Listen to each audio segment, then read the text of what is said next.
आज का पहला पाठ नबी इसायास का ग्रंथ अध्याय 53 पद संख्याएं 10 से 11।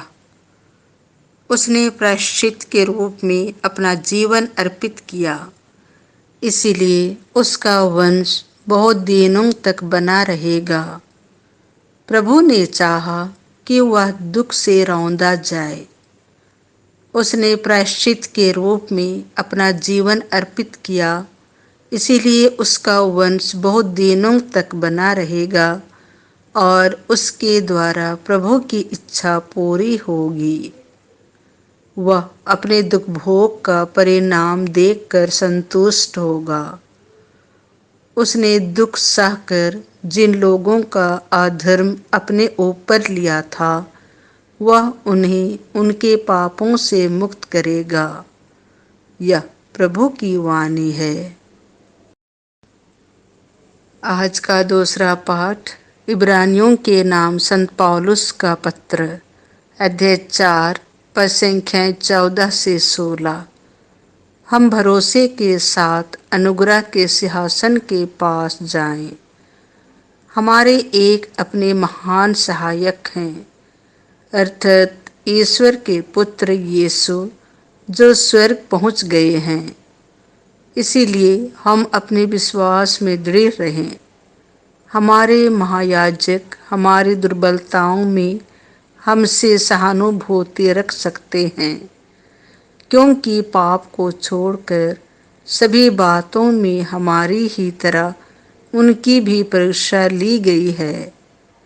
इसीलिए हम भरोसे के साथ अनुग्रह के सिंहासन के पास जाएं, जिससे हमें दया मिल जाए और हम वह कृपा प्राप्त करें जो हमारी दुर्बलताओं में हमारी सहायता करेगी। यह प्रभु की वाणी है। संत मार्कुस के अनुसार पवित्र सुसमाचार अध्याय 10 पद संख्याएं 35 से 45। मानव पुत्र बहुतों के उद्धार के लिए अपने प्राण देने आया है। जबेदी के पुत्र याकूब और योहन यीशु के पास आकर बोले, गुरुवर, हम अपने लिए एक निवेदन कर रहे हैं, आप उसे पूरा करें। यीशु ने उत्तर दिया, क्या चाहते हो? मैं तुम्हारे लिए क्या करूं? उन्होंने कहा, अपने राज्य की महिमा में हम दोनों को अपने साथ बैठने दीजिए, एक को अपने दाएं और एक को अपने बाएं। यीशु ने उनसे कहा, तुम नहीं जानते कि क्या मांग रहे हो।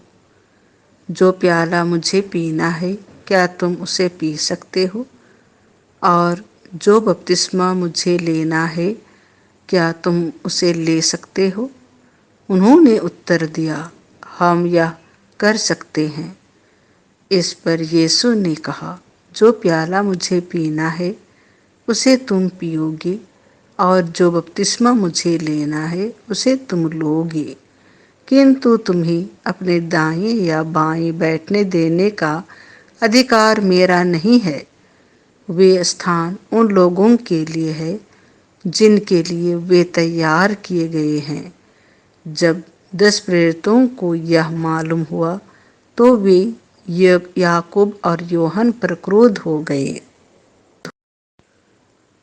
यीशु ने उन्हें अपने पास बुलाकर कहा, तुम जानते हो कि जो संसार के अधिपति माने जाते हैं, वे अपनी प्रजा पर निरंकुश शासन करते हैं और सत्ताधारी लोगों पर अधिकार जताते हैं। तुम में ऐसी बात नहीं होगी। जो तुम लोगों में बड़ा होना चाहे, वह तुम्हारा सेवक बने, और जो तुम में प्रधान होना चाहे, वह सब का दास बने। क्योंकि मानव पुत्र भी अपनी सेवा कराने नहीं, बल्कि सेवा करने और बहुतों के उद्धार के लिए अपने प्राण देने आया है।